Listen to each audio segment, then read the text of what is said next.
ब्रह्मा जी, कितने बड़े हम देवता, आपने हमको अधिकार दिया है और श्री सुखदेव जी महाराज ने दुत्कार कर भेज वापस कर दिया, भगा दिया।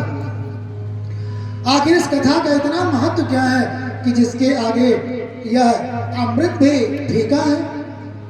ब्रह्मा जी ने कहा मुझे भी पता है नहीं, एक काम करते हैं, 7 दिन प्रतीक्षा करते हैं। और श्री सुखदेव जी ने आज कथा कहना प्रारंभ किया है। 7 दिन में देखते हैं राजा परीक्षित की क्या गति होती है। उनको सांप काटेगा, सांप काटने के बाद व्यक्ति प्रेत बनता है, तो कथा का परिणाम क्या होता है उसको देख करके तब हम निर्णय लेंगे। 7 दिन बीता, देखा एक सुंदर सा विमान जा रहा है। ब्रह्मा जी ने पता लगाया, देवताओं देखो क्या है, कौन जा रहा है? तो पता लगा श्री परीक्षित महाराज श्री वैकुंठ धाम को जा रहे हैं। तब श्री ब्रह्मा जी ने अपने ब्रह्मलोक में एक बड़ी सी तराजू मंगाई, सत्यलोक के तुलाम बद्धा एक तराजू मंगाई। उसमें जितने प्रकार के पुण्य थे, साधन थे, यज्ञ यागात तपस्या वेद पाठ, सब साधनों को रखा और एक पलड़े में श्री भागवत जी के फल को रखा है। जैसे श्री भागवत जी के फल को रखा है, वह तराजू धरती में स्पर्श करती है और दूसरा वाला पलड़ा आसमान को छूने लगता है। तब ब्रह्मा भी आश्चर्यचकित हो गए कि इस भागवत का इतना महत्व है। बोलो भागवत भगवान की जय हो। सभी लोग जय जयकार करने लगे और भागवत की महिमा का सुंदर बखान करते हैं। कहते हैं कि इस भागवत कथा को सर्वप्रथम श्री सनकादिक ऋषियों ने सुनाया था श्री नारद जी। माइक आपका ज्यादा हो गया। जैसे ये पता लगा कि सनकादिक ऋषियों ने नारद जी को सुनाया, तो ऋषियों ने पूछा कि ये तो बड़ा आश्चर्य है, श्री नारद जी भी ऐसे स्वभाव के कि उनको दक्ष का श्राप लगा हुआ है, गाय दूहने में जितना समय लगता है उतना ही समय एक स्थान पर रुक पाते हैं। तो ना इनके पास इतना समय है कि कहीं ठहर सके, और श्री सनक सनंदन सनातन सनत कुमार जो चारों ऋषि है ना, इनके पास भी इतना समय नहीं है कि ये कहीं 7 दिन तक रुक सके। तो इनका संगम कैसे हुआ, इन्होंने इस कथा को कब कहा, कब सुना, ये मेरी जानने की परम अभिलाषा है। कृपा करके मुझे सुनाइए। कहते हैं कि एक समय की बात है, एकदा ही विशालायां चत्वार ऋषयो मला सत्संगार्थं समायाता तत्र नारदम्। एक समय की बात है, श्री विशालापुरी में श्री सनकादिक ऋषि सत्संग के लिए भ्रमण कर रहे थे। तब देखा श्री नारद जी बड़ी उतावली के साथ आ रहे हैं। नारद जी को देखा, बड़ी जल्दी से बोले। चारों ऋषियों ने एक एक प्रश्न अलग अलग कर दिया। एक ने कहा कि कथम ब्रह्मन दीन मुखा, हे नारद जी आपका मुख सूखा क्यों है, आप दुखी क्यों लग रहे हैं? क्योंकि जो भगवान के भक्त होते हैं वे कभी उदास नहीं होते हैं, चाहे दुख आवे चाहे सुख आवे, वे सब भगवान का प्रसाद मान करके और आनंद मगन रहते हैं। तो एक ने पूछा कथम ब्रह्मन दीन मुखा, दूसरे ने पूछ लिया कुतस चिंता तुरो भवान, आप इतना चिंता में मगन क्यों हैं? तीसरे भाई ने पूछा त्वरितम गम्यते पुत्र, इतनी शीघ्रता से आप जा कहाँ रहे हैं? चौथे ने पूछा कुतस चागमनम तो, आप कहाँ से आ रहे हैं? अब चारों ऋषियों ने 4 प्रश्न किया। ये चारों ऋषि श्री नारायण के प्रथम अवतार हैं। इन चारों ऋषियों का स्वभाव है कथा मात्रेक जीवना, ये केवल सत्संग करते हैं बस। एक भाई बैठ गया कथा सुनाने, 3 भाई श्रोता बन गए, उसका मन हुआ कि हम भी श्रोता बने, दूसरा भाई बैठ गया। ऐसे इनका जीवन चल रहा है। अर्थात जब कोई नहीं मिलता है तो चारों भाई आपस में ही ये कथा सुनते कहते रहते हैं तो हजारों साल के, लेकिन 5 वर्ष की अवस्था है, इसलिए सनत कुमार कहे जाते हैं। इनको संक्षेप में सनकादिक ऋषि कहते हैं। और सनकादिक इसलिए कहते हैं क्योंकि इनके नाम में, सबके नाम के आगे सनक लगा हुआ है। तो ये सनकादिक ऋषियों ने 4 प्रश्न किए। श्री नारद जी ने कहा कि क्या बताएं, आज मेरा मन हुआ कि थोड़ा लोक में भ्रमण कर ले। तो सभी लोकों में मैं गया। मन में सोचा कि पृथ्वी लोक सबसे उत्तम लोक माना गया है। क्यों? क्योंकि यहाँ पर भगवान की कथा कहने सुनने का अवसर प्राप्त होता है। जब श्री राम जी महाराज अपने समस्त परिकर के साथ पूरी अयोध्या, पुरी के साथ, सब लोगों के साथ बैकुंठ धाम पधारने लगे, हनुमान जी से कहा कि आप भी चलो। तो हनुमान जी ने कहा कि ये बताओ वहाँ खाने पीने के लिए क्या मिलेगा? तो भगवान ने कहा कि वहाँ बैकुंठ में तो भोजन पाने की आवश्यकता ही नहीं होती है। हनुमान जी ने कहा कि जब वहाँ आपका जूठन, आपका भोग लगाया भी नहीं मिलेगा तो हम वहाँ जाकर क्या करेंगे? अच्छा ये बताओ वहाँ आपकी चर्चा, कीर्तन, ये सब करने का अवसर मिलेगा? तो भगवान ने कहा वहाँ जब हम ही स्वयं विराजमान हैं तो वहाँ ये सब अवसर आता नहीं है। तो हनुमान जी ने कहा कि तो कृपा करके मुझे यही रहने दीजिए और सबसे अच्छा मेरे लिए यही है। रामचरित सुनबे को रसिया। तो ऐसे रसिया श्री हनुमान जी हैं, वे यहीं पर रुक गए। क्यों? क्योंकि यही पृथ्वी लोक है, सबसे धन्य है, जहाँ भागवती वार्ता सुनने का अवसर और कहने का अवसर मिलता है। तो नारद जी ने सोचा कि चलते थोड़ा मृत्यु लोक में घूमते हैं, बड़ा आनंद है वहाँ पर भगवान ने अवतार लिए हैं, अयोध्यापुरी है, वृंदावन है, अच्छे अच्छे तीर्थ स्थान। श्री नारद जी कहते हैं कि हे मुनियों, पुष्करम चा प्रयागम चा काशी गोदावरी तथा पुष्कर, प्रयाग, काशी, गोदावरी सब जगह मैंने भ्रमण किया, लेकिन मुझे कहीं शांति प्राप्त नहीं हुई। संत महात्माओं के यहाँ गया, मैंने सोचा कि यहाँ शांति होगी, लेकिन वहां तो और भी कष्ट की बात। तपसी धनवंत दरिद्र गृही, जितने तपस्वियों को देखा सब एक से एक धनिक लोग हैं, वहां भी शांति नहीं है। मैंने सोचा चलो गृहस्थों के यहाँ चलते हैं। श्री नारद जी घूमते घूमते यहाँ जमथा भी आए होंगे, हाँ जमथा में भी घूमे होंगे। तो यहाँ जमथा आदि गांव में घूमने के लिए आए, 2-4 लोगों के यहाँ गए। अब हम ये तो नहीं बताएंगे किसके यहाँ गए, लेकिन अभी पता लग जाएगा। तो नारद जी ने क्या देखा कि तरुणी प्रभुता आगे। नारद जी ने कुछ घरों में देखा कि स्त्रियों की जो है मलिकई है।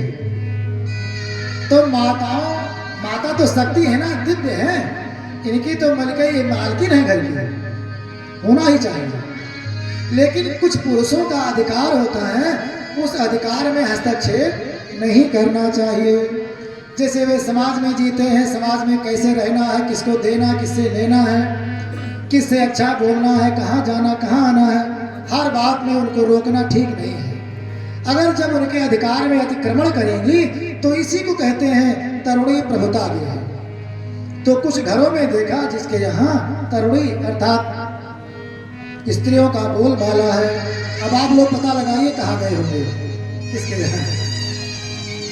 बोलो श्री बांके बिहारी लाल की जय हो। और शालको बुद्धिदायक, शालक माने साला, साले लोग सलाह देने वाले। तो साले बड़े अच्छे होते हैं, लेकिन 2-3 साले इतिहास में ऐसे पैदा हो गए जिन्होंने साले का संबंध ही बदनाम कर दिया। सबसे बड़े साले कौन है? शकुनी मामा। तो साले साहब से सलाह लेना चाहिए, लेकिन घर के मामले में नहीं लेना चाहिए। क्यों? क्योंकि जैसे अगर 2-3 भाई आप हैं और कोई हिस्सा लगाना है तो साले साहब सोचेंगे कि मेरे बहन बहनों का लाभ हो, है ना। तो इसलिए वे पक्षपात कर सकते हैं। इसलिए घर के मामले में साले और ससुर जी से सलाह नहीं लेना चाहिए। अन्य मामलों में कोर्ट कचहरी व्यापार में सलाह लीजिए, अच्छी बात है। तो श्याल को बुद्धिदायक ऐसे अनेक लक्षण बताए हैं श्री नारद जी ने। और कहते हैं कि सबसे प्रमुख बात है कि घरों में कला है, ये सबसे बड़ा दुर्गुण श्री नारद जी ने देखा। अच्छा, कला जो है ना, ये सारे सुखों को नष्ट कर देता है। आप कितने सुखी हो, लेकिन पति पत्नी में कला हो, पिता पुत्र में, माता पुत्र में कला हो, सास बहू में कला हो, देवरानी जेठानी में कला हो, तो उस घर में रहने का मन नहीं करता।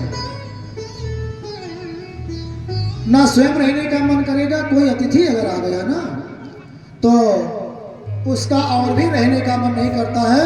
वो सोचेगा कि कब भाग जाए। वो ये समझेगा कि लगता है कि मेरे आने से इनको समस्या हो गई है, तो इसलिए ना कोई अतिथि आएगा, ना भगवान का वास रहेगा, ना लक्ष्मी जी वहां निवास करेंगे। तो कहते हैं कि सबसे प्रमुख बात है कलयुग में कला, तो कला नहीं होनी चाहिए। कुछ देवरानी जेठानी तो ऐसे रहती है ना कि लगता है कि सगी बहन है, बड़े आनंद के साथ। केवल लड़ाई थोड़ी होती है, सुमत से भी रहती है। एक देवरानी जेठानी थी एक गांव में, तो वे बड़े आनंद के साथ रहती थी, उनमें कभी झगड़ा होता ही नहीं था। गांव के लोग अगल बगल के सब परेशान रहते थे कि इनका भी कहीं झगड़ा हो जाए, सुनने को मिल जाए। बड़ी मेहनत किया, बहुत चुगली किया, लेकिन झगड़ा नहीं हो पाया। एक दिन एक महात्मा जी आए, तो उन महात्मा जी से पड़ोसियों ने कहा कि महात्मा जी, आपकी हमने बड़ी सेवा की है और आप बड़े पहुंचे हुए हैं, तो एक काम कीजिए, ये जो हमारे पड़ोसी जी हैं, इनके यहाँ झगड़ा कभी नहीं होता, कुछ उपाय कीजिए, झगड़ा हो जाए। तो महात्मा जी ने कहा ठीक है। एक दिन महात्मा जी देख रहे थे तो क्या देखा कि घी घर में बनाया गया था। अब तो मानो सब बाजार से आ रहा है ना। पहले घर में मक्खन जब घी बनाते थे तो पूरे गांव में महकता था, जब घी खरबत रहे, है ना, तो पूरे गांव में सुगंध जाती थी। सुगंध जो है प्राप्त हुई महात्मा जी को, पता लगा कि उन्हीं के यहाँ घी बन रहा है। घी तैयार हुआ, एक सुंदर सा जो आजी दादी के जमाने की वो थी मटकी, उसी मटकी में घी रखा और महात्मा जी ने अपनी छड़ी घुमाई, कुछ माया किया। जैसे जेठानी जी देवरानी जी को वो घी देने लगी भर करके, तैसे कुछ ऐसी माया हुई कि वो मटकी नीचे गिर गई और चटाक से फूट गई।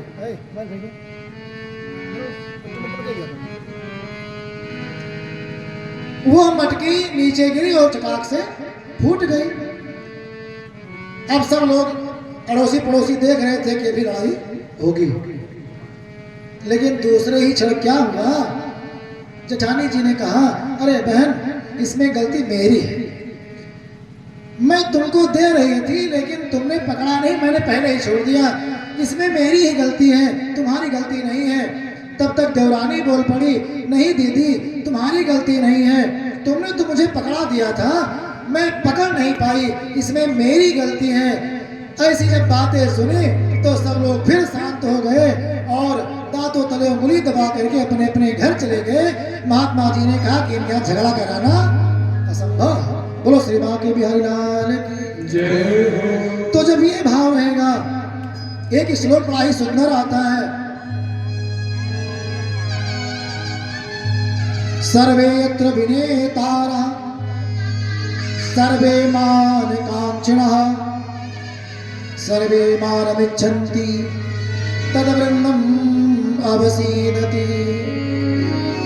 जिस घर में सभी लोग अपने को नेता बनने लगे, चाहे घर में मान लीजिए, चाहे कोई आपने समिति, ट्रस्ट, कुटुंब कुछ भी बनाया हो, तो उस समूह में, ग्रुप में, कमेटी में जब सभी लोग अपने को नेता बनने लगे कि हम अगुआ हैं, कुर्सी पर हम ही बैठेंगे, मेला होता है सब लोग सोचे कि हम ही आगे बैठेंगे, तो सर्वेत्र विनेतारः सर्वे मान कांक्षणः, और सभी स्वयं ही सम्मान चाहे कि बड़ा वाला माला हमको ही पहनाया जाए।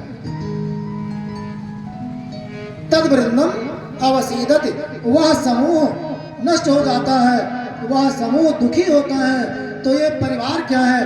परिवार में एक मुखिया चुनना पड़ता है और उस मुखिया को अगुआ बना करके उसी के देख रेख में काम करना पड़ता है।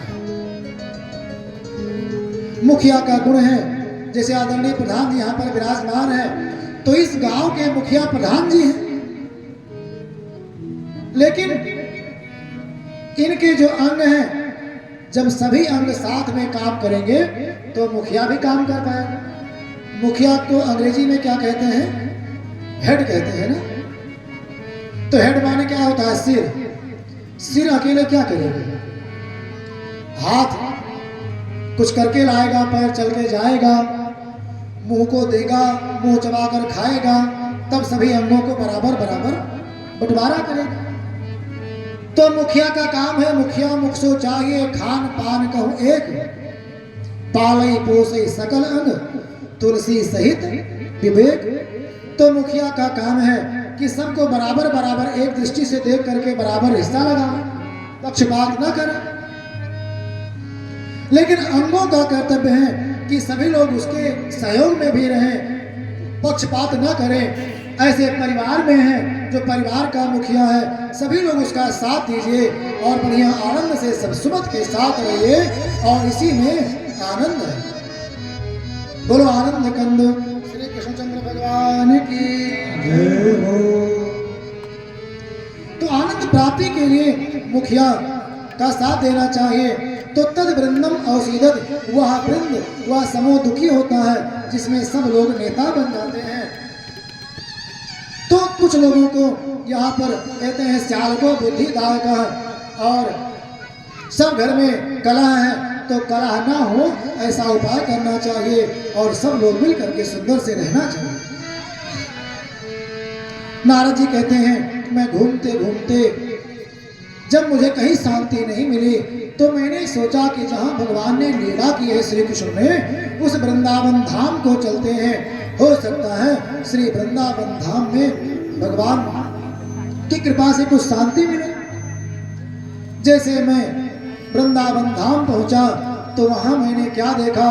वहां मैंने बहुत बड़ा आश्चर्य देखा, और उस आश्चर्य में क्या देखा? मैंने देखा कि एक स्त्री जो युवती है बैठी हुई है, उसके गोद में दो बूढ़े अचेत अवस्था में पड़े हुए हैं। अगल बगल कई स्त्रियां उसकी सेवा में लगी हैं, कोई पंखा कर रही हैं, कोई चवड़ डुला रही हैं, कोई समझा रही हैं। श्री नारद जी कहते हैं मैंने सोचा कि इनके पास जाएं, लेकिन स्त्रियों की का समूह था, मैं वहां से दूर हटना चाहा। तब तक उस देवी ने मुझे बुलाया कि हे महात्मन, भो भो साधो क्षणम तिष्ठ मम चिंतामपि नाशय। हे महात्मा जी, कुछ देर के लिए रुक जाइए, क्योंकि आप जैसे महात्माओं का दर्शन प्राप्त हो जाए। सर्वथा अघहरम परम, समस्त प्रकार के अघ अर्थात पाप को नाश करने वाले हैं। अघ माने पाप तो होता है, लेकिन अघ और पाप में थोड़ा सा अंतर है। पाप है भगवान का नाम लेंगे, दान पुण्य करेंगे, तो ऐसा करने से पाप नष्ट हो जाता है। लेकिन अघ जो होता है उसका नाम ही है अघ। आ माने नहीं, नकारात्मक नहीं, तत्पुरुष समास में। घा माने हनन, जैसे शत्रुघ्न, शत्रु को मारने वाले। तो जिसका आघन अर्थात जो नष्ट ना हो सके, मतलब जिसको भोगना ही पड़ेगा, जिसको भोगने के बाद ही शांति है, तो उसको कहते हैं अघ। ऐसा अघ भी संतों के दर्शन से नष्ट हो जाता है। भक्ति जो वो देवी कहती है कि हे महात्मन, आपका दर्शन ही समस्त प्रकार के पापों का नाश करने वाला है, कृपा करके आप यहाँ चले आइए। श्री नारद जी पहुंचे और बोले कि हे देवी आप कौन हैं, ये सब कौन है। उस देवी ने कहा कि मेरा नाम भक्ति है, मेरी गोदी में पड़े हुए ये मेरे दोनों पुत्र ज्ञान और वैराग्य हैं, ये सब नदियां हैं मेरी सेवा कर रही हैं। अपना सारा परिचय दिया भक्ति माता ने। कहती है मैं घूमते घूमते वृंदावन पहुंची तो मैं तो युवती हो गई, लेकिन मेरे दोनों बालक जो ज्ञान वैराग्य हैं ये बूढ़े हो गए। श्री नारद जी ने कहा कि देवी यह कलयुग का प्रभाव है, कलयुग के प्रभाव से तुम तरुणी हुई हो वृंदावन के प्रभाव से, और ये बूढ़े हुए हैं कलयुग के प्रभाव से। कलयुग में ना कोई ज्ञान को पूछने वाला है, ना कोई बैरागी बनने वाला है। राग माने प्रेम और बी माने बिना, अर्थात जिसके अंदर प्रेम ना हो, धन से दौलत से स्त्री पुत्र से, वही विरागी मतलब बैरागी।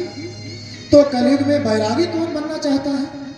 तो यहाँ पर ना कोई ज्ञान का ग्राहक है और ना कोई बैराग का ग्राहक है, इसलिए तुम्हारे दोनों पुत्र बूढ़े हो गए हैं और वृंदावन धाम पा करके हे देवी तुम युवा हो गई हो, जवान हो गई हो।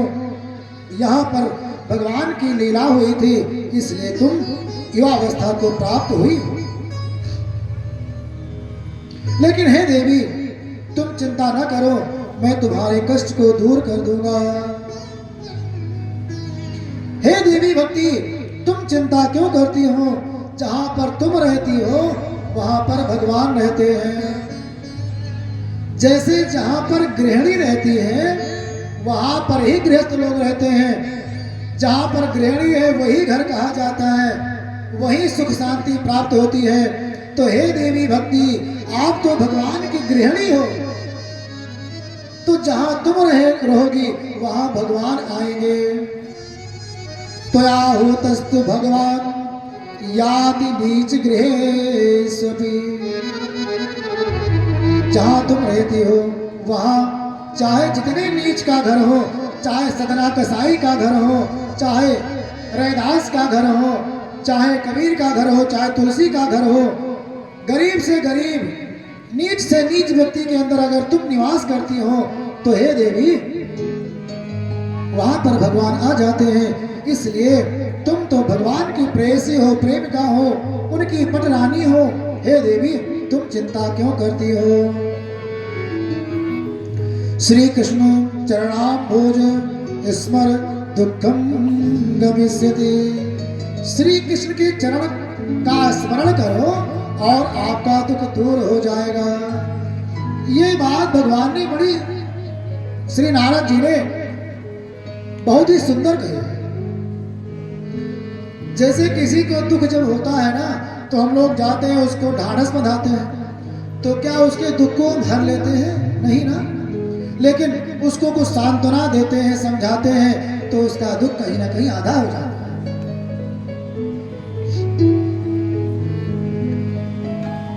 उसका दुख आधा हो जाता है। श्री नारद जी ने जब श्री भक्ति माता को समझाया तो श्री भक्ति महारानी को बड़ा आनंद हुआ। उनका दुख मानो आधा समाप्त हो गया। श्री भगवान नारद जी यही नहीं रुके। भगवान नारद जी कहते हैं कि हे देवी द्रौपदी चा परित्राता येन कौरव कस्मलात, जो द्रौपदी कौरवों के कस्मल से, कौरवों के दुख से रक्षा की गई, सह कृष्ण क्वापिनो गतः, वे श्री कृष्ण कहीं नहीं गए हैं। पाई अनुशासन दुशासन करिकोपधायो, द्रुपद सुता के चीर गए अति भारी है। भीष्म कर्ण द्रोण बैठे अनेक व्रतधारी तहाँ, कामिनी की ओर काहो नेक ना निहारी है।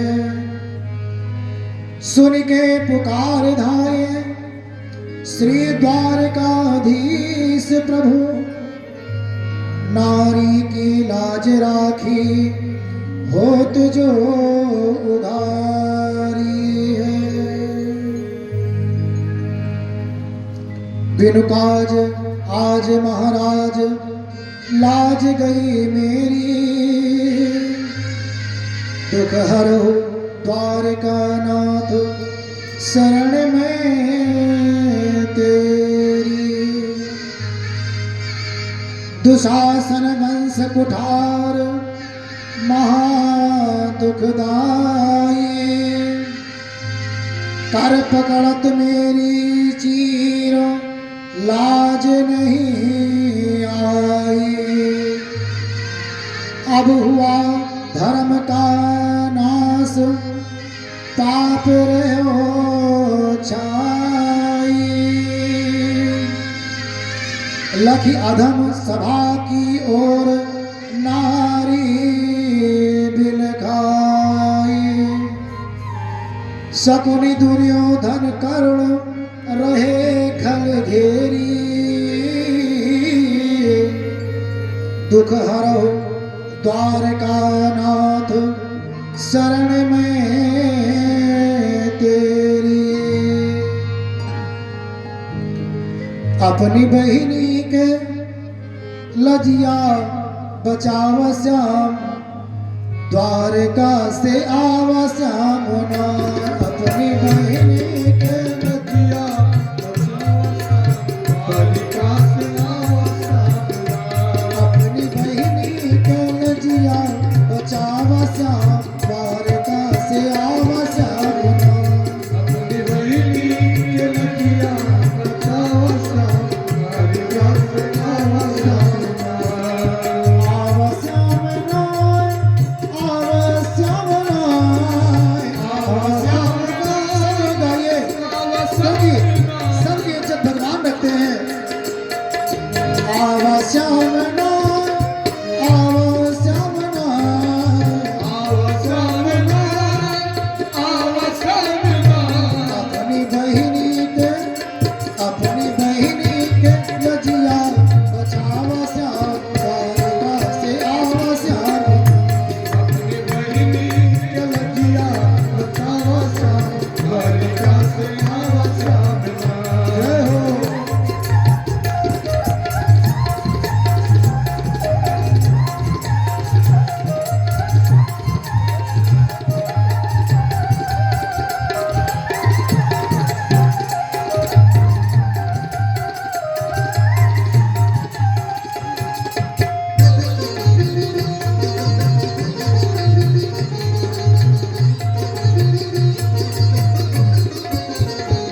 देवी द्रौपदी कहती है,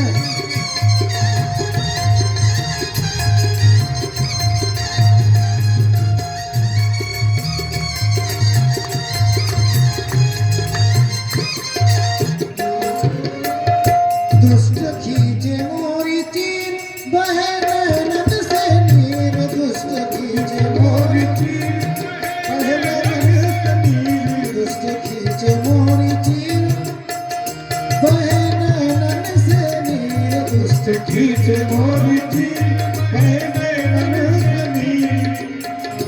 अपनी बहिनी बदे देवी द्रौपदी कहती है कि हे भैया, अपनी बहिनी बदे भौजी का बुलावा श्याम, द्वारका से आवा श्याम ना। अपनी भौजी के बुलावा श्याम, द्वारका से आवा श्याम ना। आवा श्याम ना, आवा श्याम ना, आवा श्याम ना, आवा श्याम ना। अपनी बहिनी के लजिया बचावा श्याम, द्वारका से आवा श्याम। बहिनी के लजिया बचावा श्याम, द्वारका से आवा श्याम। देवी द्रौपदी भगवान को याद दिलाती है कि हे भैया, लागी चोट जब करारी, बांधा चीर के हम सारी। जब करारी बांधा चीर के हम सारी। लागी चोट जब करारी, बांधा चीर के हम सारी। लागी चोट जब करारी, बांधा चीर के अंसारी जवन वादा किया आई के निभावा श्याम द्वारका से आवा श्याम जो वादा किया आई के निभावा श्याम द्वारका से आवा श्याम अपनी बहिनी के लजिया बचावा श्याम द्वारका से आवा श्याम जय हो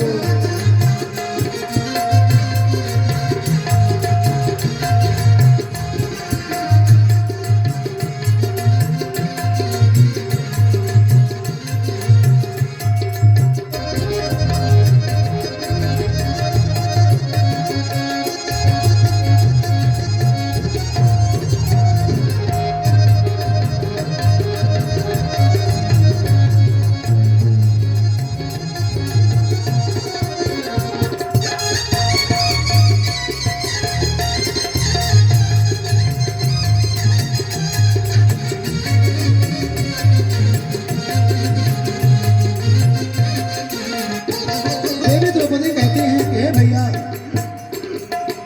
आप सोचते होंगे कि पास पति हैं, इतने महारथी योद्धा बैठे हैं, 5 पति हैं न 4, खेल बैठे जुआर, 5 पति हैं न 4, बैठे जुआर 5 पति हैं न 4, बैठे खेल जुआर। पति लाचार बैठे जुआर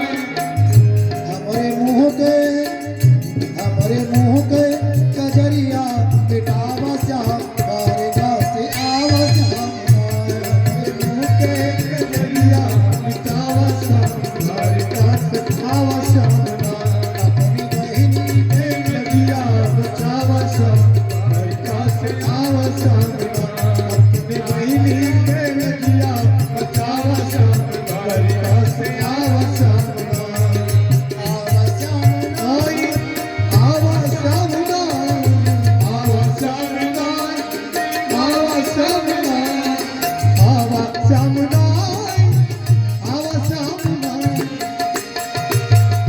अपने बहिनी के लजिया बचावा श्याम द्वारका से आवा श्याम बहिनी के लजिया बचावा श्याम द्वारका से आवा श्याम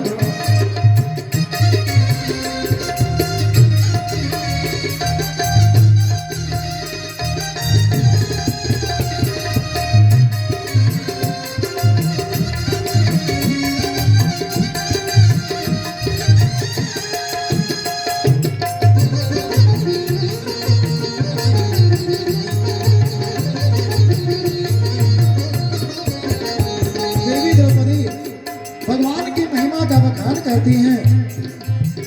इधर चीर पड़ रही है, केवल देवी द्रौपदी ने गोविंद कहा, इधर चीर पड़ रही है और भगवान के गुणगान को वो कर रही हैं।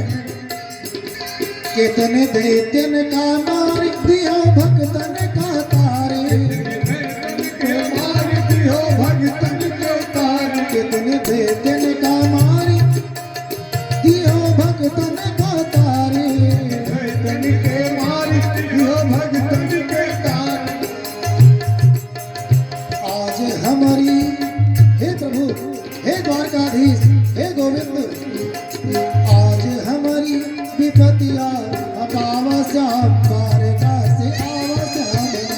आज हमारी विपत्तियां हटावा श्याम द्वारका से आवा श्याम आवा श्याम आवा श्याम आवा श्याम आवा श्याम अपनी बहिनी के लजिया बचावा श्याम द्वारका से आवा श्याम। अपने बहिनी के लजिया बचावा श्याम द्वारका से आवा श्याम अपनी बहिनी के लजिया बचावा श्याम द्वारका से आवा श्याम। अपनी बहिनी के लजिया बचावा श्याम द्वारका से आवा श्याम द्वारका से आवा श्याम। बोलो द्वारकाधीश भगवान की जय श्री नारद जी ने देवी भक्ति से भगवान के गुणों का बखान किया कि हे देवी, द्रौपदी के अंदर अगर भक्ति का निवास नहीं होता तो द्वारकाधीश नहीं आते। इसलिए हे देवी, जब भगवान दूसरे के लिए आ सकते हैं तो तुम्हारे लिए क्यों नहीं आएंगे? सा कृष्ण क्वापि नो गतः, वे द्वारकाधीश कहीं नहीं गए। ये हमारे लिए बात है, आपके लिए बात है। सदैव ध्यान रखना चाहिए कि वे द्वारकाधीश कहीं नहीं गए हैं, केवल हमें याद करने की देरी है। लेकिन याद तब कैसे करना है? अनन्य भावना से। जब तक द्रौपदी ने सबका सहारा लिया, भगवान नहीं आए।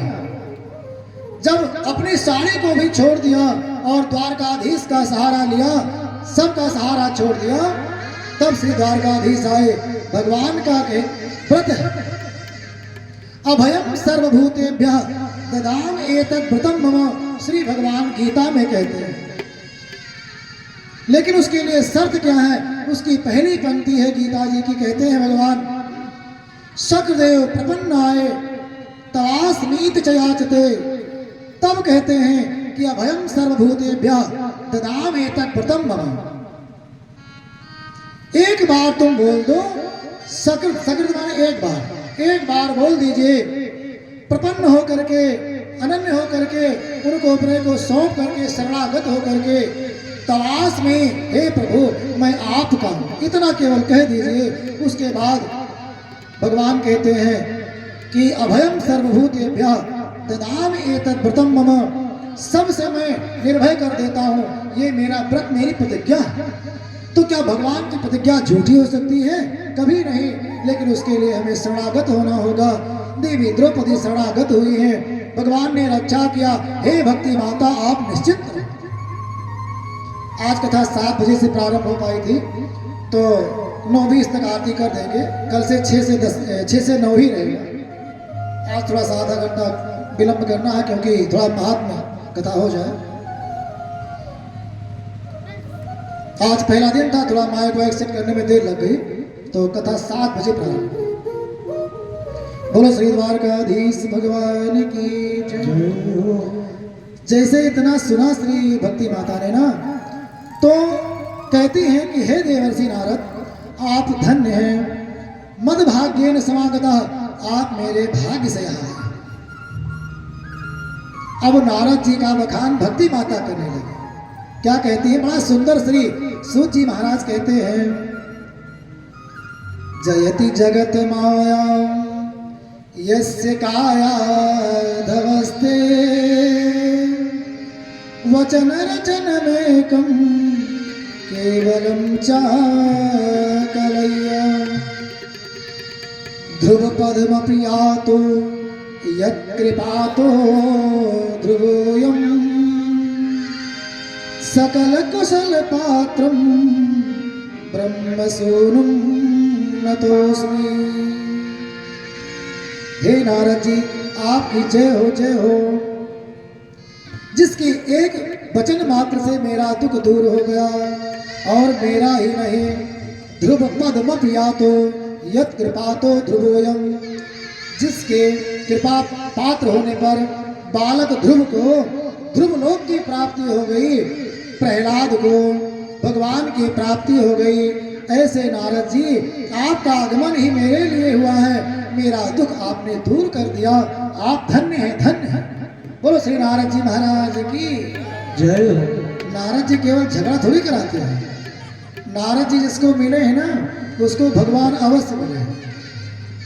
भक्ति माता निश्चिंत हुई।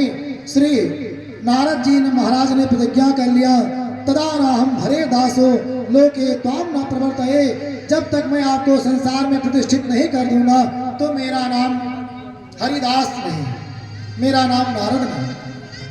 नारद जी ने अनेक उपाय किए, वेद पढ़ाया, वेदांत गीता पाठ, जितने अच्छे अच्छे जानते थे नारद जी, सब कुछ सुना डाला।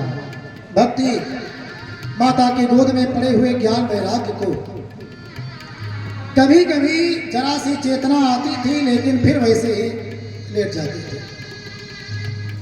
जैसे हम लोग ज्ञान के बल पर भगवान को प्राप्त करना चाहते हैं, लेकिन जैसे जरा सा आगे बढ़ते हैं तैसे ही घमंड आ जाते हैं, बस फिर तुरंत पीछे हो जाते हैं। श्री गोस्वामी जी कहते हैं कि कहत कठिन समुझत कठिन साधत कठिन विवेक होई गुणाचर न्याय जो पुनि प्रत्यु अनेक। ये जो ज्ञान का मार्ग है बहुत कठिन है, ये सिद्ध नहीं हो पाता है, और अगर सिद्ध भी हो गया ना तो फिर कब उसमें विकार आ जाए कोई पता नहीं है। इसलिए ज्ञान का मार्ग ऐसा ही है कि कुछ चेतना आती है फिर बेहोशी हो जाती है। भगवान के जो भक्त हैं वो ज्ञानी और जो भक्ति करने वाले भक्त हैं, ज्ञानी भक्त तो भगवान को पकड़ते हैं स्वयं, लेकिन जो निर्मल भक्ति करने वाले भक्त हैं वे भगवान को नहीं पकड़ते हैं, भगवान उनको पकड़ते हैं। जैसे बिल्ली अपने बच्चे को स्वयं पकड़ती है, यहां से वहां करती रहती है, आप लोगों ने देखा हो। अब यहां बिल्ली की निश्चितता होती है, निश्चितता मतलब गारंटी अंग्रेजी में। बिल्ली की गारंटी होती है कि मेरा बच्चा मेरे बस में है, उसको ले जाना है, बच्चा निश्चित रहता है। और बंदर का बच्चा बंदरिया स्वयं नहीं पकड़ती है, बंदर के बच्चे अपनी माता को पकड़ते हैं। बंदरिया की गारंटी समाप्त है, अगर तुमने कहीं छोड़ दिया तो गिर जाओगे, मेरी कोई निश्चितता नहीं है। तो यही स्थिति ज्ञानी की है। ज्ञानी लोग अपने ज्ञान के बल पर भगवान को पकड़ना चाहते हैं। भगवान निश्चिंत रहते हैं कि जब तक पकड़ पाओ पकड़ो, अगर गिर जाओ तो मेरा कोई दोष नहीं है। लेकिन जो अबोध बालक हैं, जो भक्त हैं, जिनके पास कोई साधन नहीं है, कहते हैं कि हे प्रभु मेरे पास कुछ नहीं है, बस आप हो, उनको भगवान स्वयं पकड़ते हैं और उसका कल्याण कर देते हैं, उसको कभी छोड़ते नहीं। बोल भक्त वत्सल भगवान की जय हो। तो श्री नारद जी ने समझाया है, कुछ चेतना आती है फिर बेहोश हो जाते हैं। नारद जी थक गए, हार गए, तब भगवान का स्मरण किया है। जैसी हमारी आदत है ना, तो नारद जी की भी वही आदत है। जब हम लोग यहाँ से थक जाते हैं तब भगवान को याद करते हैं। श्री भगवान को याद किया, तब आकाशवाणी हुई, एक दर्थम तो सत्कर्मम सुर से तुम समाचार।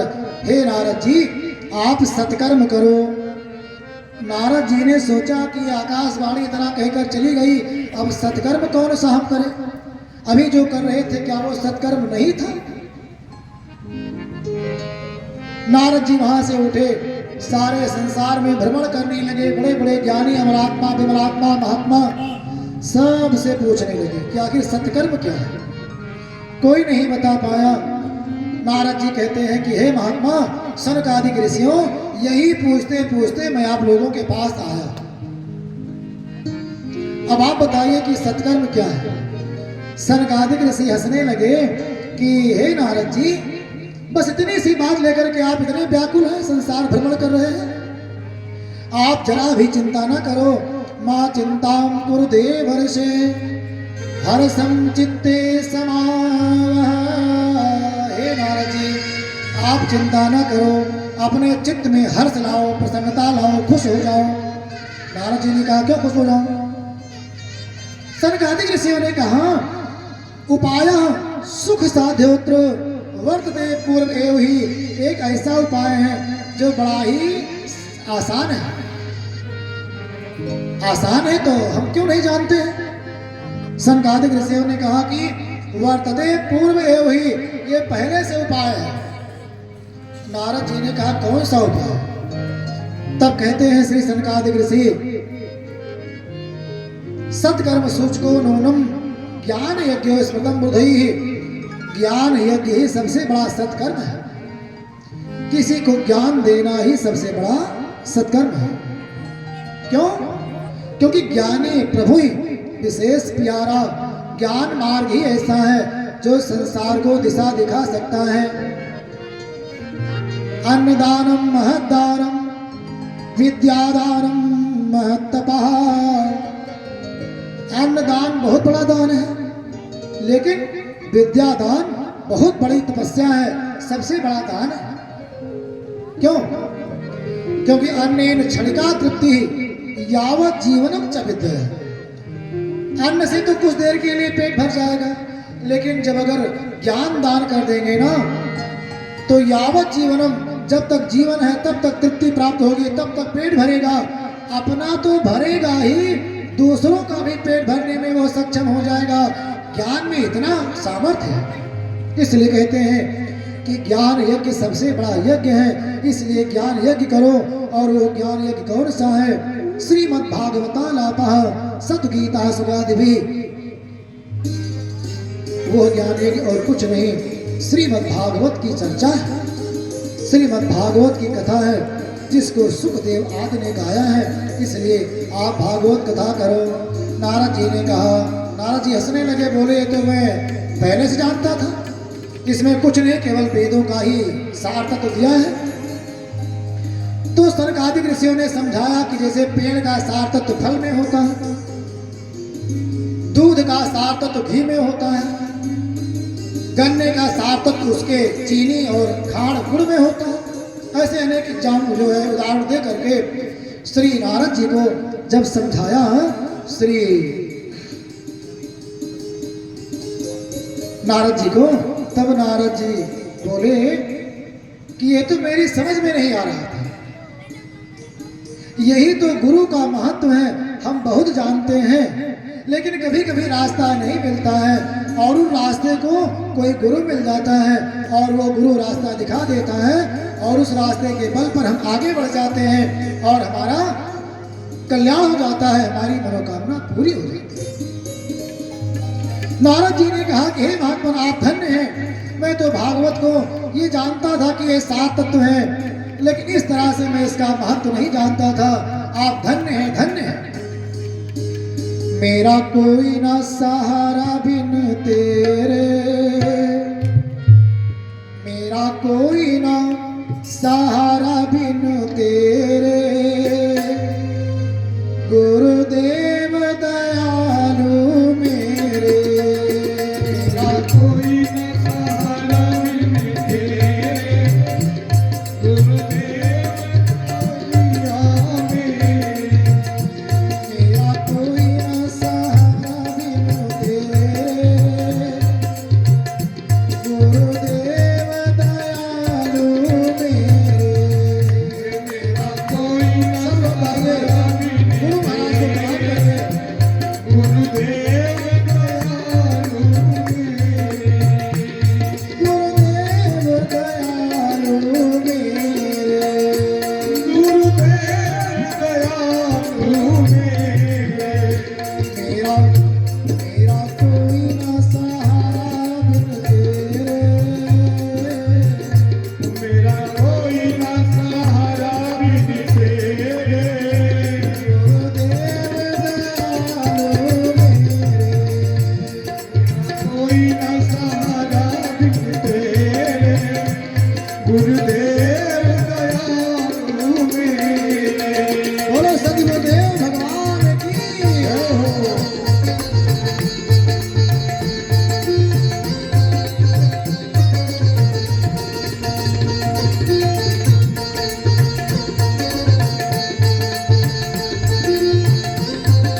ब्रह्मा और शंकर भी बिना गुरु के पार नहीं हो सकते हैं, तो हम सब क्या हैं? गुरु महाराज को प्रणाम किया है और कहते हैं कि भाग्योदयेन बहुजन्म समर्जितेन सतसंगमं च लभते पुरुषो यदा वै। जब बहुत जन्मों का भाग्योदय होता है ना, कर्मों का सत्कर्मों का फल एकत्र होता है, तब जाकर के संतों का संग, महात्माओं का संग मिलता है। आज मैं धन्य हो गया। श्री नारद जी ने पूछा कि यह कथा कैसे की जाए। श्री सनकादिक ऋषियों ने कहा कि यही गंगा जी के तट पर हरिद्वार में ही सुंदर स्थान बनाते हैं, यहीं पर कथा किया जाए। सुंदर आयोजन हुआ है और सब संत महात्मा वहां पर आ रहे हैं। कौन कौन आया है? भृगु वशिष्ठ च्यवनश्च नारदो, भृगु वशिष्ठ च्यवन नारद मृगंड पुत्र महाराज व्यास सुख, जितने संत महात्मा हैं बड़े बड़े सब आ रहे हैं। और ऐसे नहीं आए हैं, कहते हैं कि सहपुत्र शिष्या, अपने पुत्र के साथ आए अगर गृहस्थ है तो, और अगर आश्रम चलता है तो अपने शिष्यों के साथ। यह कथा सुनने का गुण है। अपने बालकों को, अपने परिवार को अवश्य लेकर के। लेकिन लोग पिकनिक मनाने जाना होता है तो परिवार ले जाते हैं, और कथा में आना होगा तो चुपचाप चले आते हैं अकेले। इसलिए मैं सबसे कहता हूं कि सपत्नी कथा सुनने आइए, सब परिवार आइए। तो सब महात्मा लोग सब परिवार कथा सुनने आए हैं, और उसके बाद सुंदर कथा का आरंभ हुआ है। भक्ति माता वहां पर बीच में ही पधारी है। सबने कहा कहां से देवी जी आ गई? तो संतों ने कहा कि ये किसी भागवत कथा से ही प्रकट हुई है। बोलो भक्ति महारानी की। सुंदर कथा का गान हुआ है। श्री भगवान भी वहां पर पधारे हैं, और श्री भक्ति माता के कष्ट की जो है निवृत्ति हुई है। भक्ति माता के कष्ट की निवृत्ति हुई, सब दुख दूर हुए, श्री ज्ञान और वैराग्य स्वस्थ हुए। श्री भगवान का सबने दर्शन किया है, सबने नृत्य गान किया है। भक्ति सुतो तो तरुणो गृहीत्वा प्रेमे रूपा सहसा विरासीत्। श्री कृष्ण गोविंद हरे मुरारे नाथेति नामानि मुहुर्वदन्ति। श्री भक्ति माता ज्ञान वैराग्य के साथ, सब महात्माओं के साथ श्री कृष्ण गोविंद हरे मुरारे, हे नाथ नारायण वासुदेव, यही कीर्तन करने लगे। और उस कीर्तन में सब संत महात्मा साथ मिल करके कीर्तन करते हैं और कहते हैं कि सकल भुवन मध्य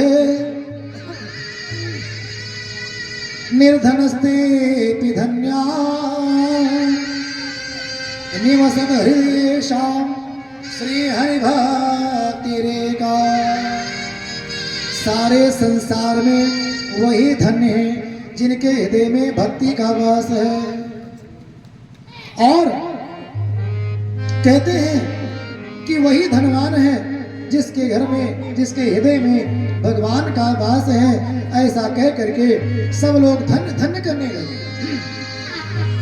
कोई धान का लावा जो है लुटा रहा है, कोई शंख बजा रहा है, कोई पुष्प वर्षा कर रहा है, कुछ नहीं तो कोई ताली ही बजा रहा है। अर्थात सबके सब मगन हैं और वह गंगा जी का धाम वैकुंठ के समान लगने लगा। और वहां पर आनंद के साथ सभी भक्तिमय वातावरण में भगवान का गुणगान करने लगे। बोलो भक्ति महारानी की जय हो। श्री नारद जी ने पूछ लिया कि इससे किसका किसका उद्धार हुआ।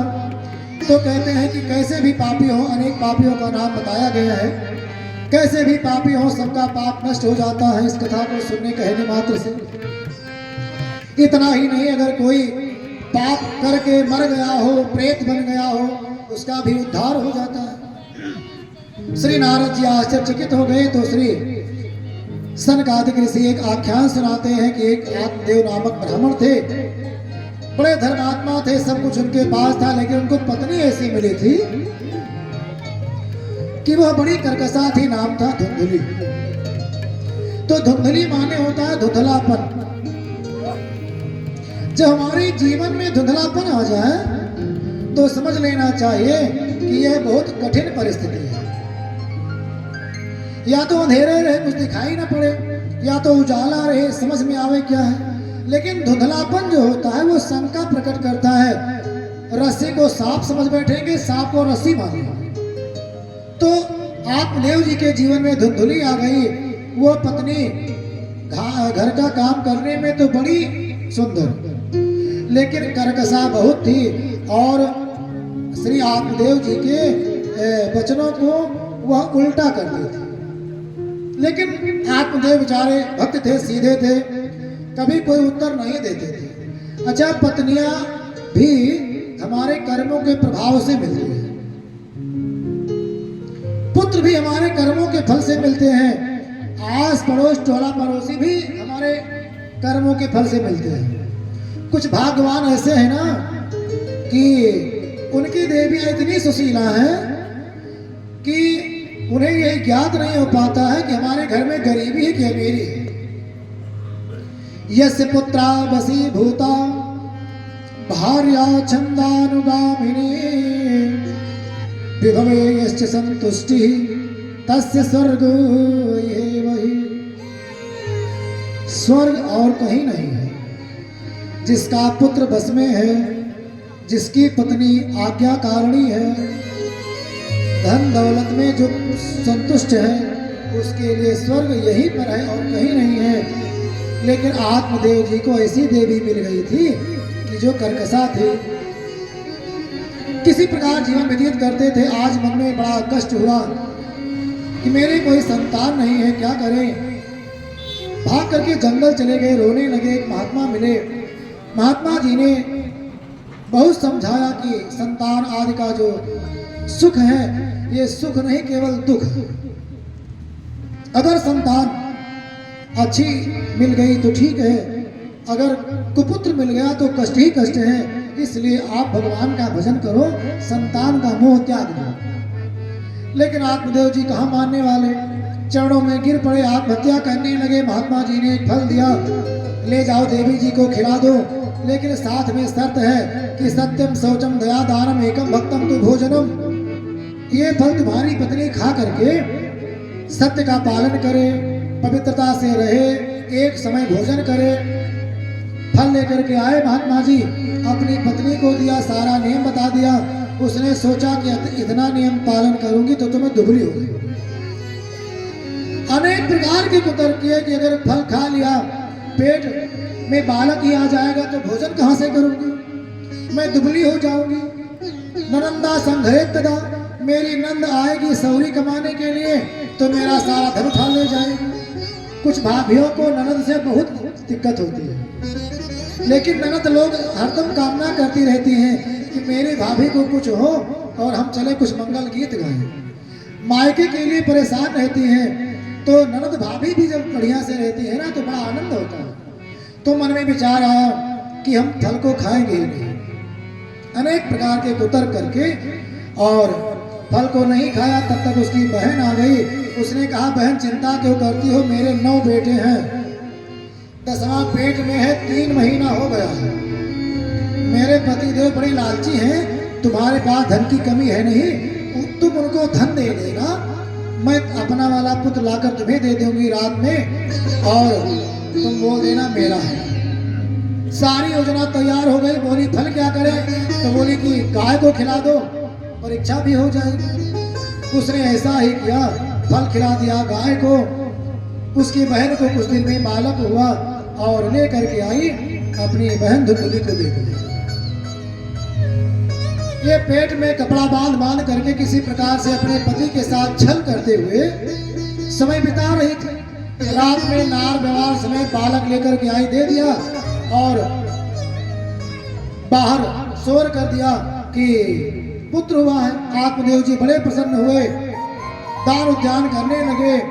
सब लोग बधाई देने आने लगे, आनंद ही आनंद छा गया। 3 महीना बीता, उधर गाय को भी एक बालक हुआ। अब सबके आश्चर्य का ठिकाना नहीं रहा। सबने सोचा, इसी को कहते हैं कि जब भगवान देता है तो छप्पर फाड़ के देता है। कहा आत्मदेव जी एक पुत्र के लिए तरस रहे थे, इनकी देवी को पुत्र हुआ, अब बताओ गाय को लड़का हुआ जिसको बछड़ा होना चाहिए। आत्मदेव महाराज बड़े प्रसन्न हुए और खूब दान किया है।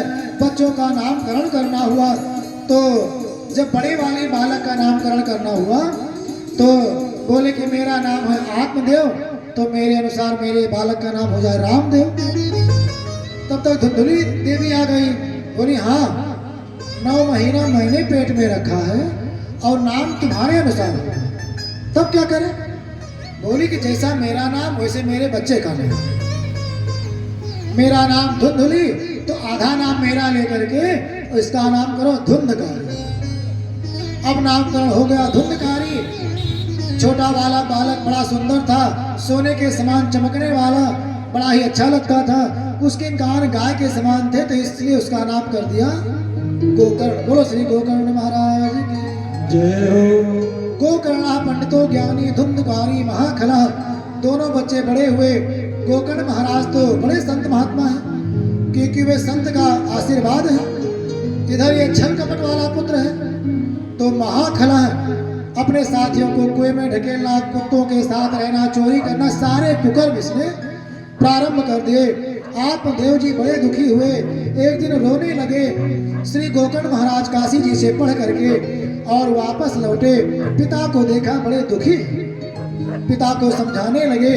यहाँ 2 श्लोकों में श्री गोकर्ण जी ने अपने पिता को समझाया है और इसे गोकर्ण गीता कहते हैं, जिसमें सारा सारांश इस भागवत जी का भरा पड़ा है। और श्री गोकर्ण जी महाराज अपने पिता से कहते हैं, इसी महात्मा को कहकर के हम कथा को विराम करेंगे शीघ्र ही। श्री गोकर्ण जी कहते हैं कि देह स्थिमान सरुधिरे अभिमतिम त्यजत्वम छाया सुदादिषु सदा ममता विमुञ्च तस्यानिशं जगदिदं क्षणभङ्गुनिष्ठं वैराग्यरागरसिको भवभक्तिनिष्ठा। हे पिताजी, देहे स्थिमान सुरुधिरे अभिमतिम त्यजत्वम। ये जो देह है ना, ये सारा संबंध इस देह का ही है। तो जो तुम इस देह को अपना समझते हो और इस देह से, इस धुंधकारी से तुम्हारा संबंध पुत्र का है ना, सारी गड़बड़ी यहीं पर है। जितने नाना मामा आजा बाबा मौसी मौसिया काका काकी है ना, ये सब किसके हैं? इसी शरीर के तो हैं। तो इस अभिमतिम त्यजत्वम, इस शरीर की अभिमति, इसका प्रेम त्याग दो। जैसे इस शरीर का प्रेम त्याग दोगे ना, तैसे ही आनंद है, कहीं कुछ दुख है ही नहीं। ये बताइए, जब व्यक्ति मर जाता है तो शरीर वैसे को वैसे पड़ा रहता है, एक रोया भी घटता नहीं है। लेकिन फिर भी लोग 1 घंटा भी उसको रोकना उचित नहीं समझते। यहां तक कि उसका नाम भी बदल जाता है। बीमार व्यक्ति लखनऊ जाता है तो कहते हैं कि फलाने लखनऊ गए हैं, भर्ती हैं। लेकिन जब मर कर वापस आते हैं तब कोई नहीं कहता कि फलाने आ रहे हैं, तरफगंज पहुंचे हैं। कहते हैं कि लाश आ रही है, तरफगंज पहुंची है ना। कोई नाम लेकर साथ नहीं कहता होगा फलाने आ रहे हैं। जरा सी वही हवा निकल गई, जो ईश्वर का अंश है वही निकल गया और तुरंत नाम बदल जाता है, तुरंत सारी औकात धरी की धरी रह जाती है। तो किसका मोह है, किसका संबंध है? केवल इस शरीर का संबंध है। इसलिए हे पिताजी, देहे स्थिमान सरुधिरे अभिमतिम त्यजत्वम। ये जो शरीर है, अस्थि मांस रुधिर रक्त हड्डी मांस का बना हुआ जो शरीर है, इसका प्रेम त्याग दो। यही दुख छिपा हुआ है और इसी के त्यागने से इसी में सुख छिपा है। तब क्या करें? जाया सुदा दिशु सदा ममता विमुंच। जो पत्नी पुत्र आदि का की ममता है उसको त्याग दो। ममता का मतलब होता है इसमें तरफ प्रत्यय है। तो मम माने मेरा, जैसे ममत्व, ये मेरा है, ये मेरा, ये मेरा, इसी को कहते हैं ममता। जैसे लघुता गुरुता ऐसे है ममता। तो जब तक आप समझेंगे कि ये मेरा है, ये मेरा है, तब तक दुख है। और जैसे समझ जाएंगे अयम निजा परोवेति गणना लगचित साम, वसुधैव कुटुंबकम, सारा संसार परिवार है। ये जो मेरा है ये दूसरे का भी है, अर्थात मेरा कुछ नहीं, ये सब आप ही का है। एक महात्मा जी गए थे कथा करने के लिए, तो एक जो जजमान जी थे तो वे कह रहे महाराज जी सब आपे का है, सब आपे का है, कोई बात आवे, अरे सब आपे का है। महात्मा जी ने कहा ठीक है। कथा पूरी हुई। अंतिम दिन जजमान जी के छोटे से बालक को अपने साथ लेकर जाने लगे। जजमान देवता ने कहा कि महाराज इन्हें कहाँ ले जा रहे हैं? गुरु जी ने कहा कि आप कह रहे थे कि मैं आप कहा है, आप कहा है, तो मैं अपना मानकर इसको ले जा रहा हूँ, आश्रम में रखूंगा। अरे महाराज मेरा पुत्र एक बालक है, मत ले जाइए। तो जो कहते थे आप का सारा तुरंत सारी पोल पट्टी खुल गई। तो यही ममता है, अर्थात जो मेरा मेरा करते हैं इसी को त्याग देना है। और पश्यानि संजलितम संग क्षण भंगुनिष्ठम, ये संसार क्षण भंगुर है, इसकी निष्ठा इसका प्रेम त्याग दो।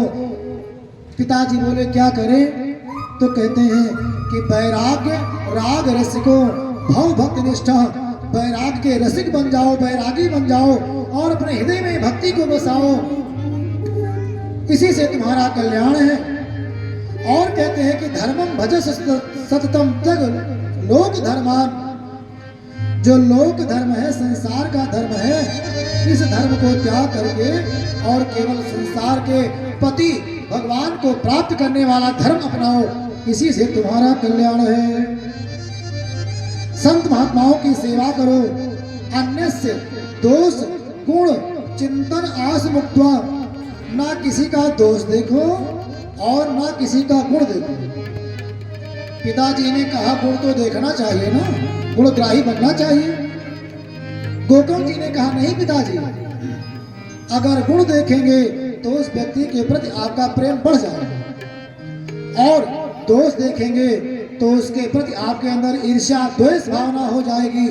इसलिए अगर दोनों से बचना है तो ना गुण देखो और ना द्वेष देखो, ना दोष देखो ना गुण देखो, दोनों से मुक्त होकर के सेवा कथा रस्म हो नितराम पिबत्वम, केवल भगवान के सुंदर कथाओं का पान करो, उनके नामों का गुणगान करो, और यही सबसे बड़ा उपाय है।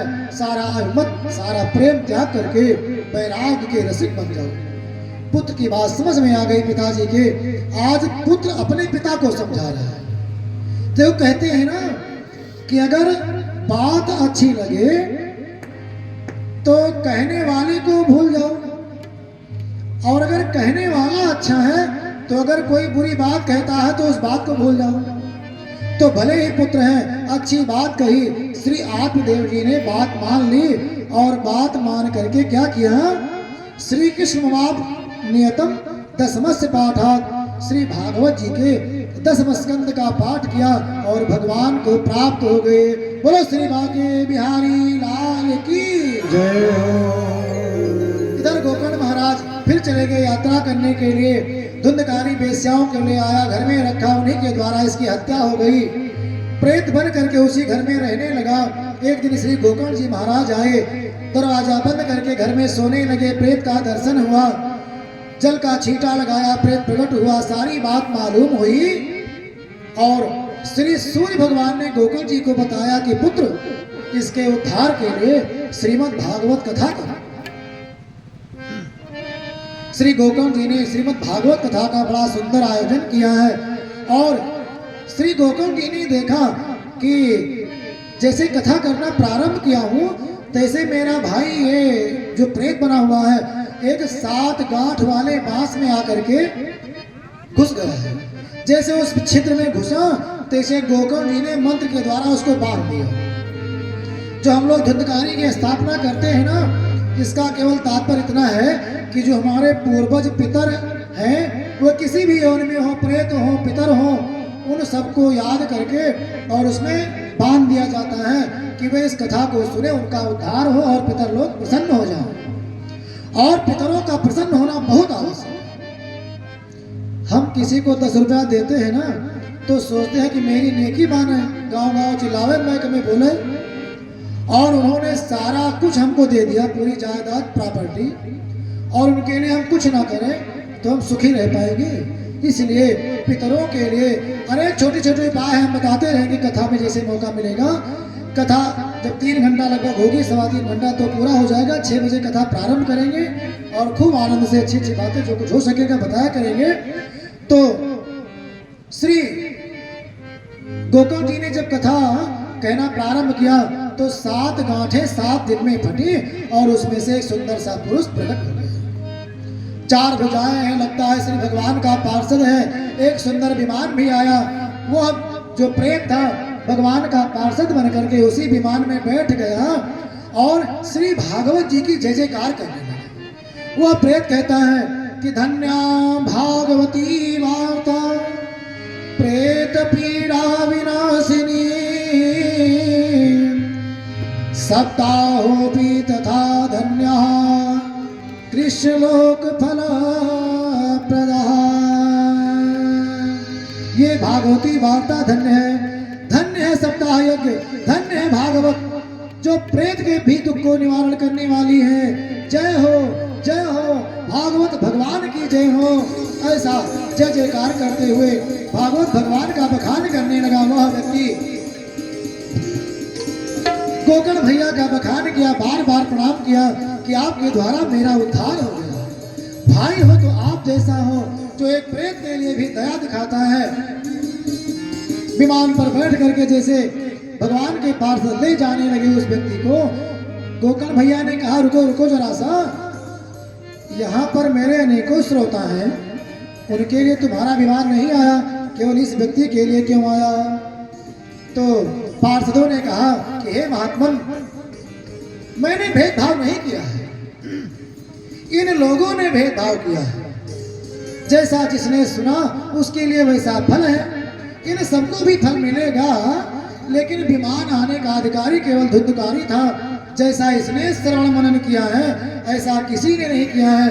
ऐसा सुन करके श्री गोकर्ण महाराज ने उन सबको प्रणाम किया है। भगवत दूतों को अपने धाम को गए हैं।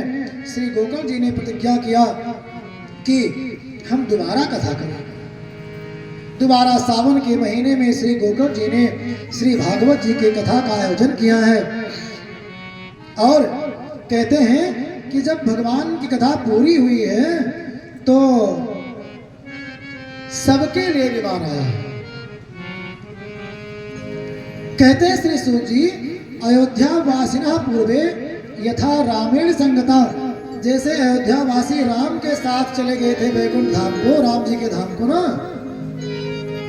राम जी के धाम को साकेत कहते हैं, श्री कृष्ण के धाम को गोलोक कहते हैं और श्री नारायण के धाम को वैकुंठ कहते हैं। तीनों हैं, एक ही, कोई अंतर नहीं है, लेकिन नाम अलग अलग है। तो जैसे राम जी के साथ सभी साकेत वासी हो गए थे, उसी प्रकार आज गोकर्ण जी के साथ समस्त नगरवासी आज भगवान के धाम को गए हैं। ऐसी धन्य भागवती वार्ता है। बोलो श्री भागवत भगवान की जय हो। श्री भागवत महात्म्य के अंतर्गत भागवत कथा कैसे करना चाहिए, इसके नियम क्या है? कहते हैं यजमान श्रोता आदि को सत्य का आचरण करना चाहिए, सात्विक पदार्थ का भोजन करना चाहिए, किसी की ईर्ष्या, किसी के ऊपर क्रोध, किसी से द्रोह नहीं करना चाहिए। अब ये नियम सुन लीजिए तब जाइए महाराज जी यही जरूरी है। बोलो श्री भागवत भगवान की जय हो। तो ये सब कुछ नियम है जो आप लोग जानते भी हैं, पालन भी करते हैं, सब धर्मात्मा है। जमथा में कथा कहने का बड़ा आनंद है क्योंकि श्रोता वक्ता ज्ञान निधि जब श्रोता वक्ता दोनों समझदार होते हैं तो मैं तो इतना समझदार हूँ नहीं, आप लोग समझदार हैं, मैं छोटा सा हूँ और ज्ञान में भी छोटा हूँ। आपने मुझे इतना अधिकार दे दिया कि ऊंचे बैठ कर सुनाए तो ठीक है, चलो धन्यवाद, लेकिन मुझे इतनी योग्यता नहीं है कि आपको समझा सके। आप लोग इतने योग्य हैं कि मेरी बातों को अच्छा मानते हैं। तो जमथा में कथा कहने का आनंद ही अलग है। तो सब लोग सब नियम जानते हैं क्या करना चाहिए। सुंदर नियम बताया है श्री सूत जी महाराज ने सौनक आदि ऋषियों को। और जब नियम बता चुके तो कहते हैं कि निगम कल्प तरोर गलितम फलम सुखमुखाद अमृतद्रव संयुतम, यह वेदों का ही फल है। श्रीमद् भागवत कथा जिसका सेवन करने से वेदों का ही फल प्राप्त होता है और भगवत प्राप्ति होती है। श्रीमद् भागवतम पुराण तिलकम, यह भागवत कथा पुराणों का तिलक है, अर्थात पुराणों में सर्वश्रेष्ठ है। स्वर्ग सत्य च कैलासे, ना तो यह सुख स्वर्ग लोक में है, ना वैकुंठ में है, ना कैलाश में है, केवल यह सुख इसी जमथा गांव में है। बोलो श्री भागवत भगवान की। ये भागवत कथा केवल यही प्राप्त होती है, इसलिए कहते हैं मामा मुंचत कर हिचित। मामा ने मत होता है, 2 बार कहते हैं कि मत छोड़ो, मत छोड़ो, इस भागवत कथा को कभी मत छोड़ो, इसका त्याग मत करो।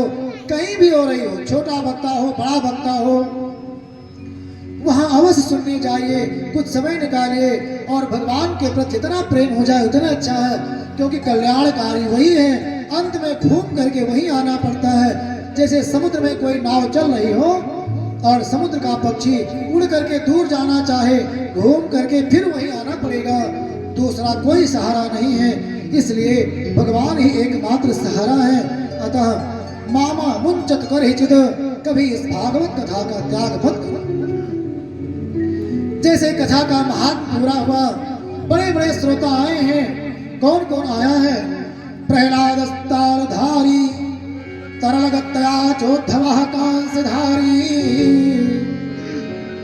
श्री प्रहलाद जी आए हैं, उद्धव जी आए हैं, अर्जुन आए हैं, नारद जी आए हैं और सब लोग अपना अपना बाजा लाए। संगीत में ही भागवत इसीलिए आवश्यक हो गई है। नारद जी बीणा बजा रहे हैं, देवराजेंद्र मृदंग बजा रहे हैं, देवर्षि नारद बीणा बजा रहे हैं, अर्जुन नाच रहे हैं, अर्थात सब लोग अपना अपना तान दे रहे हैं। और नरोत्तम देते में तत्रो, वहीं पर भक्ति माता भी अपने ज्ञान वैराग्य पुत्र के साथ नाचने लगी और वह अद्भुत दृश्य बड़ा ही आनंददायक है। श्री भगवान भी वहां प्रकट हुए हैं और उस आनंद में मगन होकर के सबके साथ आनंद ले रहे हैं। बोलो भागवत भगवान की। आज कथा को यही विराम देते हैं, काफी देर हो गई है और कल से 6 से 9 तक कथा ही होगी। 9 के बाद प्रयास रहेगा कि न बढ़े, लेकिन शुरुआत हो जाए तो ज़्यादा अच्छा रहता है, इसलिए सब मिलकर के शुरुआत जल्दी करेंगे। और सब लोग आरती में सम्मिलित होते हैं। आरती के बाद सब लोग प्रसाद ग्रहण करके श्री भगवान का नाम संकीर्तन करते हुए अपने घर को जाएंगे।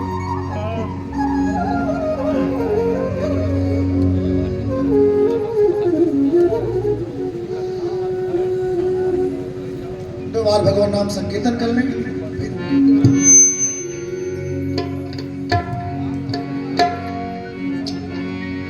श्री राम जय राम, जय जय राम, श्री राम जय राम, जय जय